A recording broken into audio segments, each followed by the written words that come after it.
चर्चा है रानी करबे काते धमाल।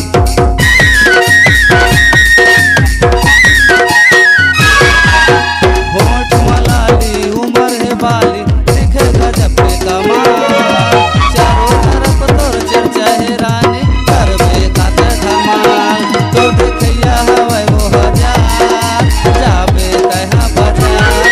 देखिया हवे वो हजार जाबे कहाँ बाजार। पतली कमर हिलाए खुले आम नीचे सड़क मजूरी हरे करत चक्का जाम। नीचे सड़क मजूरी हरे करत चक्का जाम।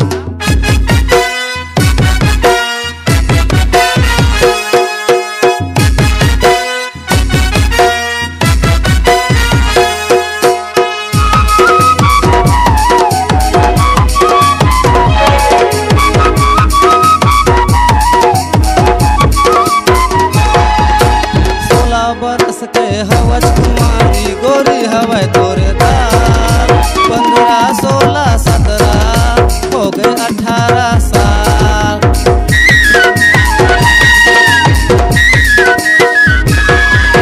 16 बरस के हवज कुमारी गोरी हवे तोरे दाल।